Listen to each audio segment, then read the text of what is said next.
Hello, viewer, and welcome to Spotlight here on Hope TV, where you'll look and live. And we always do our very best to bring to you persons who are changing our community in the direction of light. And this is a political season, heavy political season, and definitely the strategies are being drawn, and the heat is just rising. The ambitions are being fueled now as to who takes what position. And we are also knowing that there are Christians who desire to be part of political offices coming up in 2022, but also very important that the church also wants to be influential in terms of how the process goes. And that's why we are very happy on this edition of Spotlight to have with us Justus Juma. Now, Justus Juma is a presidential aspirant. At the same time, he is the party leader of Justice and Freedom Party. Thank you. And he comes to us also with a strong sense of the Christian values as inspiring him going forward to his aspiration, his ambition to lead this country. This country is in need of a fifth president, and Justus Juma is right here. Thank you. Welcome. Thanks so much for having me. Welcome to Hope TV. Yes, my first time. I've been in radio, yes, and TV, especially with you. Yeah. My brother, it's been a while. Okay, yeah, no, you're welcome. And you've been doing a lot of work. Oh, yes. You've been doing a lot of work, and this is your season. Oh, yeah. Politics is a very, has always been a consistent place for you. Oh, yes. For a very long time. That's my ministry, Yes. that's my field. How is politics a ministry from your experience? I know this is one area that most of the Christians have kept off. And bringing sanity in that area is not as easy, yes, as we may have expected. But at some point, it needed somebody to, and some people to step out. And I stepped out. I've been in this, I think, since 2006. And I've been engaging on the issues of governance. I've been pursuing on areas of accountability. Then I was also championing a course on education reforms when we were pushing for value-based education system which focuses on character formation, which also brings out creativity and innovation. And the way to train children, Scripture has given us that you train them on the way they should go when they're still young, and when they grow old, they will not depart from those ways.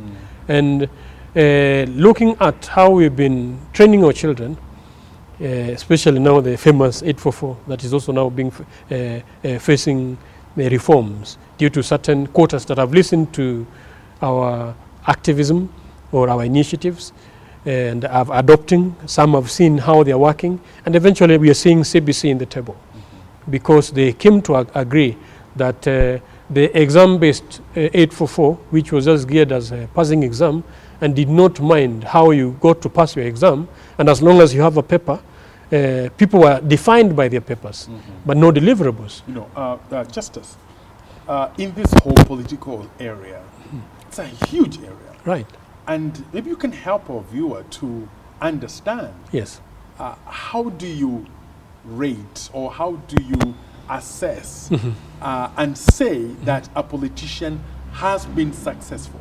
Well, the success, politics is a Greek word for citizens.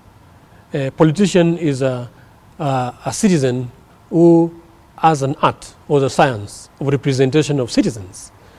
And the success of any politicians is based on the success of their people. And we say good democracy is good economy, bad democracy is bad economy. So if the economy is bad, then the leadership is bad. If the economy is good, then the leadership is good. But also in the scriptures we will say, when the wicked rule, people mourn. When the just rule, people rejoice. So it's obvious. You can just look at the country and question, just simple analysis, whether people are mourning or people are rejoicing. So the people then are the mirror of the politician's success. Exactly, because the power belongs to the people. According to our constitution, Article 1, subsection 2, the sovereign authority belongs to the people. And they delegate it democratically to elective positions or specific institutions, whether it is executive, whether it's legislative, whether it's judicial, whether they are commissions, even the parastatals. It is donated power. Power belongs to the people. Like one famous guy from our area called Ojejo Koteko. Ojejo Koteko then managed to confront the colonial governors, and they asked him, under whose authority are you confronting us? And Ojejo said,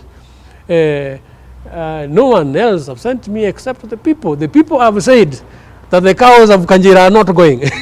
And the governor had to actually, and that's one thing that is being quoted even in our law schools, in terms of precedence of the power of the people. They knew then that people have the power. Why can't we not know today that people have the power? You know, it's very interesting that you mention a particular person, Right.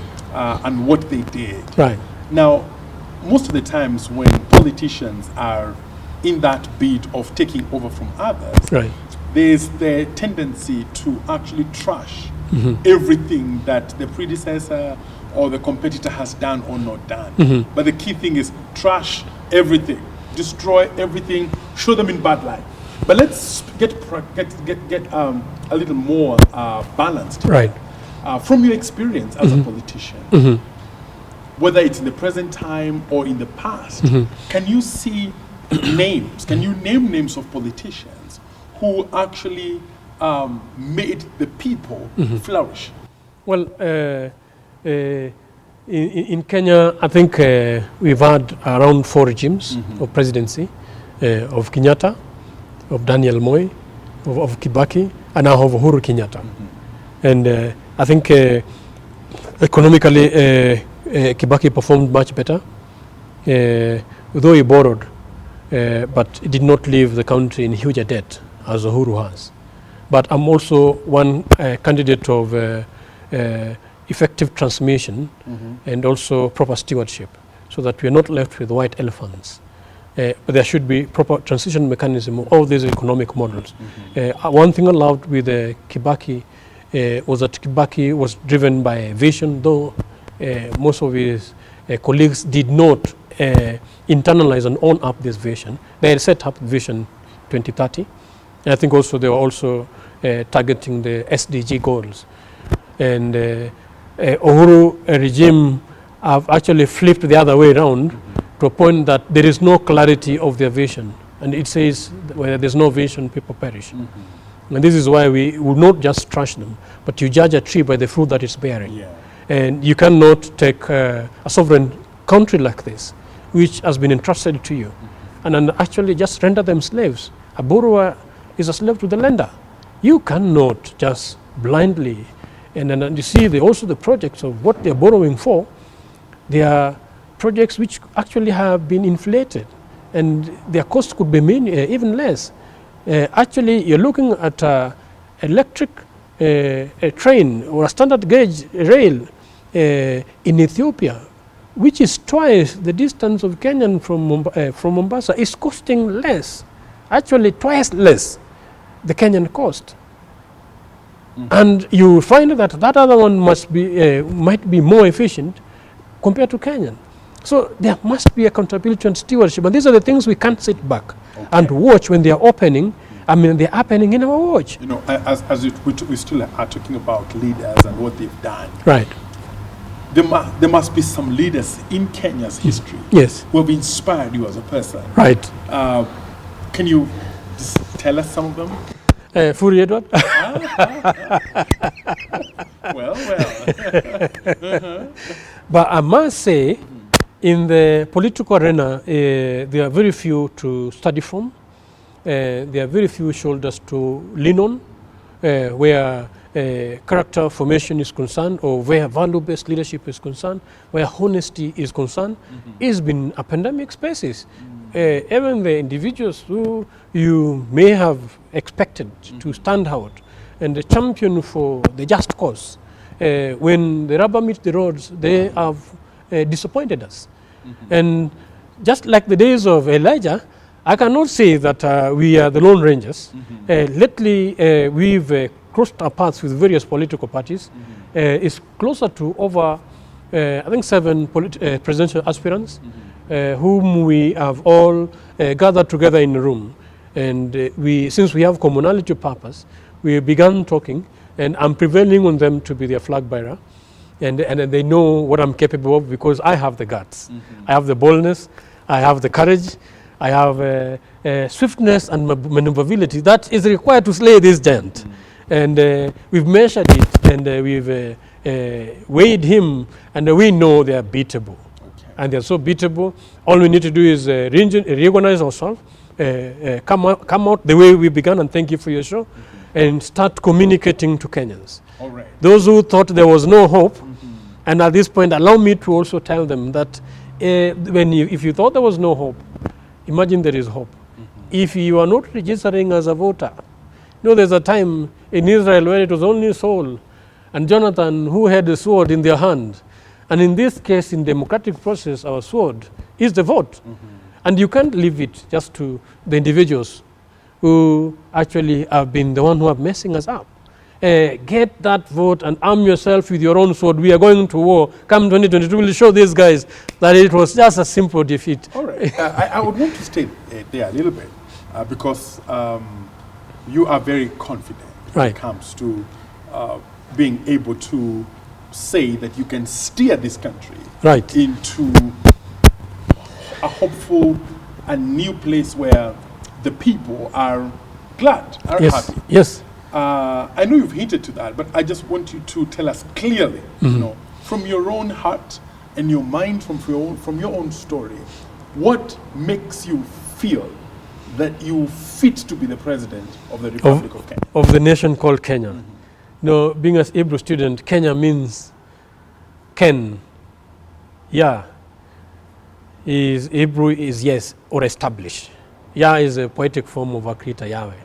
So this great country that has been established, if the Hebrews were here, they will call it established of Yahweh or the Almighty One, which as a citizen, if I may borrow from Hebrew language also, citizenship is, the Hebrew word for citizenship is zara, meaning to demand rights from the land, where we are not here apologetically, where all our rights must be met, where all our potentials must be realized, where all our significance must be expressed, because everybody have their own significance and their own potential. No one is less, such that we are subjugated and left to the mercy of another person, especially this populism politics, which is not issue driven, which is not bringing out the potential and the strength of other individuals, because a nation can't just be run by an individual. We cannot leave the country at the mercy of one person. So I, as Justice Juma,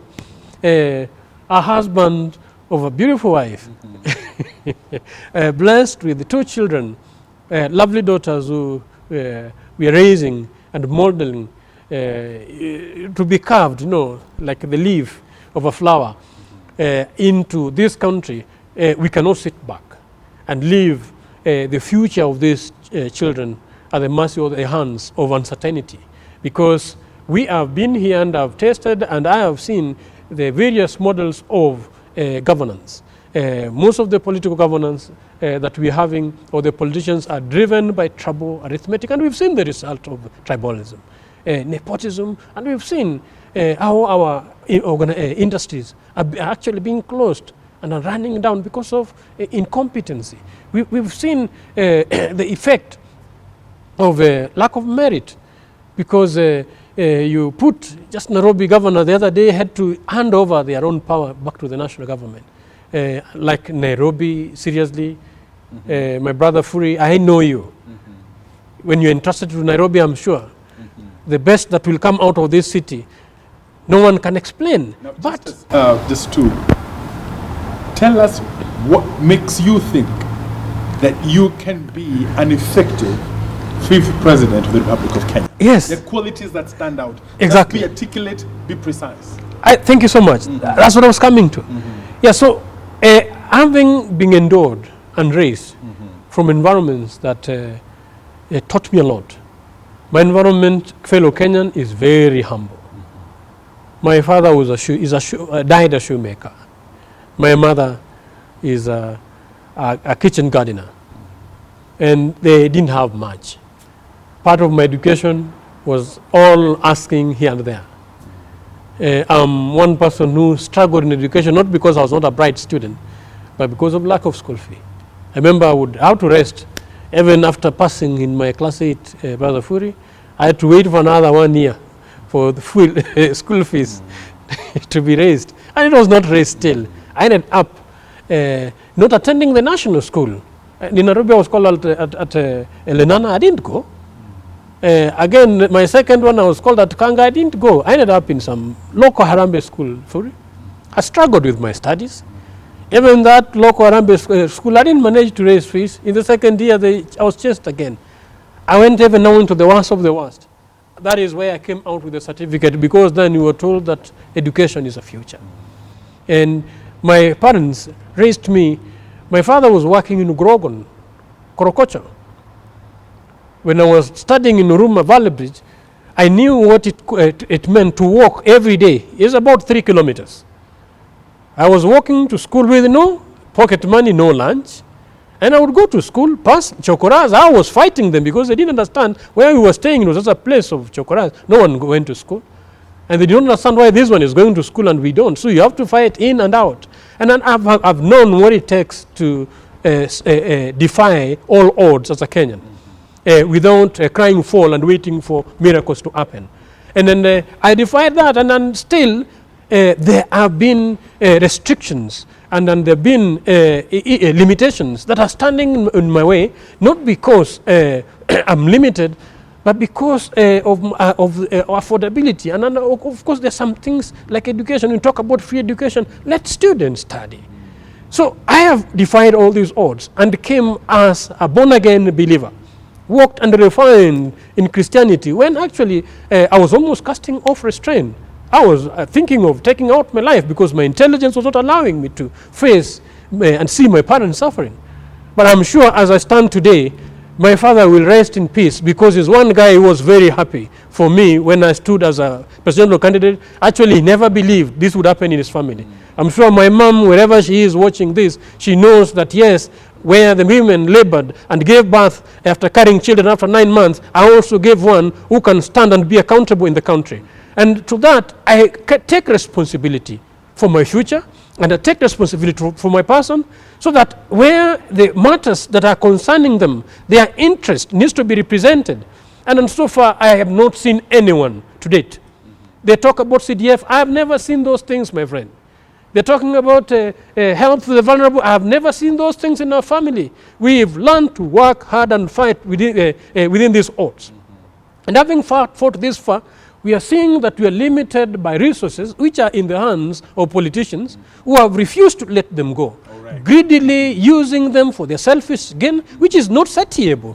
And at the same time, people are languishing in suffering. You know, when you talk about your story and how you have pushed through the limitations and to get where you are at right now, a presidential candidate, it means then that, or it implies a connection with lots of Kenyans who have similar stories, Yes. and now you hope to lead them. Now, but there's a dimension that also, I'm sure as a politician, is important for you. There are those we call the big league. Right. You know, not in any way to say that you're in a small league. You're not. You are in the, but as you know, stratifying media effort, media reports and all that. There are those big leaguers. Oh, we've seen that. Big leaguers. A lot of money. Yeah, big leaguers, and they have huge campaigns and all that. And it seems like deep state. All those things. Right. And there's always this thing about now it's a two-horse race. It's a 3-horse race. It's all that. And where do you place your chances of victory given this kind of huge machinery? There is no big horse race here. There is only a wolf and a fox, which we have been presented with to choose who to eat you. All of them are carnivorous. They'll all eat you.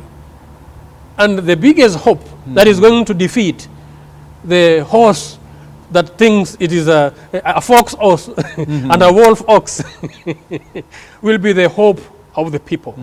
There's nothing as powerful or sovereign in this country as the people. And for a long time, Kenyans have sat back. When certain cliques and clans of persons, you think those horses are against each other? Uhuru and Raila, they look at them. Now they're eating together and shaking hands. While the baby pandas and those who were sacrificing their life, who were being shot dead, and actually the houses were being burned. From my own village, my friend, there's a family of 11 who are burned. We still have one person who is surviving with all those scars. The government has done nothing to him. Yet they fought for them. I saw in Rift Valley the other day, their man has done nothing to them economically. Whether he is their man, even in Central, we go to Central, it is your man in quotes. I think it's a time that us as a citizen come out and redefine our leadership so that we are not balkanized in these ethnic kingpins who comes and in actually a category of class where they eat together and then they play as a chess how they are going to eat you. And right now they've given you a fox and a wolf and they're forcing you to choose through the media control who is going to eat you. And I'm telling you, no, you don't need to be eaten. You need to eat as a citizen. You know, you're very passionate, and a big question. Right.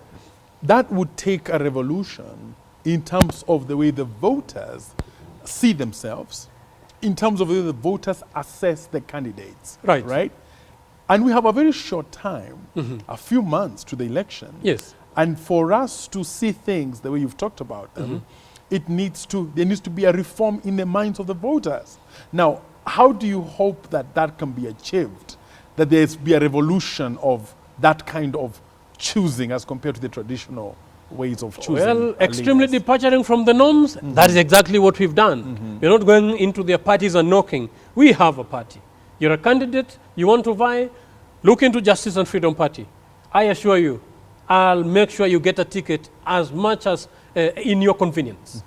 And when you talk about revolution and mind change, that is what we have been. Because if it was not, and I believe like Elijah, there are so many of us outside there. And all that I'm calling upon is for us for once to rally together and show these guys what you're made of. Kenyans are one of the most unique, beautiful people. We are not tribal as they're trying to put us. We are not what they're trying to do. This club of persons, actually, if anything, may be puppets of outsiders whose work is to keep on ravaging our economy, messing up our social life. Some are even investing here. Actually, they're turning this thing to be a drug zone. I tell you, it's endangering our lives. MPs, even senior government officials, are the ones who are peddlers of drugs and kingpins who are competing outside there to control markets. Yet they are your MPs, yet they are your leaders. That is why we have a parliament which cannot legislate. All this parliament has been an executive, yes. When the executive cough, everybody jump high. And then instead of defending the cause of the citizen, these people have surrounded themselves with the sycophants who do not care about accountability, who do not care about the interests of the citizen. They are about their business empires, and the businesses they are doing are dangerous businesses. Even the China they are turning to. China closed itself when China had war with the West. And the first war China had with the West was drug war. Because the West invested in Chinese. They were selling and peddling drugs in Chinese to keep them passive. And now it has turned out that Africa now is what? Even drugs are being exploited in our seas, in the ships. You know, it's dangerous. Justice. Right. When it comes to turning around the minds of the Kenyans, for them now to see their leaders, not in terms of tribe or in terms of previous political prominence, but see leaders who can really, who have the heart for the people and who have the capacity and all that. It's definitely what we are looking at here, I would say, is a Barack Obama moment where the unlikely, becomes, the likely. Now, do you feel when you sense the temperatures, not of the leaders, but of the people, do you feel that they are in a place where they can effect a Barack Obama moment? Listening to Kenyans, when I first vie in 2013, I was so surprised. I thought if I went to that region without ODM, I would not win. But guess what? Out of the 5 wards, my 4 new guys all went in. They were voted. If not the way my votes were bungled and messed up, which now taught me to come into the national limelight and also register a political party so that we stop crying foul of these perennial misnomers around our political system. I knew that people can vote with their conscience. And I've seen them vote. Kenyans have even voted a university student who was just being spoiled the other day by the state. I wish he can still stand by the people who brought him in there. If he can still defend their interest, not to enter into the class of Prados that he was being given, and still continue, even with his own bike, and serve his own people. I've seen Kenyans defy odds. You know, but what fills them are leaders who can stand with them. Now, the question before we go for a short break, Justice, Right. is who is educating Kenyans to vote in the way you're saying? Well, the challenge now that I'm putting to all of us is not to be individuals who are looking at the problem, but to be part of the solution. It is our collective responsibility that we make sure that we have leadership that have our interests at heart. Leadership that is not sacrificing us, but leadership that serves us. Servant leadership. We have actually longed for this. And as I said, the limitations that Kenyans are given overall from the folks to choose from, and that has actually caused the good men to do nothing. And I'm calling all the good men out there. It is not time to do nothing. Okay. It is time to come together collectively and engage and educate and empower one another and equip each other. If you have the gift, come. And some of these things actually, you are already a citizen with interest. You know, if you have an interest, come. We will give you a ticket so that you also represent other interests and we become a community of people who are representing our interest honestly and with trust that has been endemic species. Yeah, it's very clear that for the people to deliver a Barack Obama moment, Right. They need a lot of empowerment. That's they need true. a lot of drumming, a lot of re-education. Yes. And we'll keep up with that because when we come back, we want to hear more about the Justice and Freedom Party.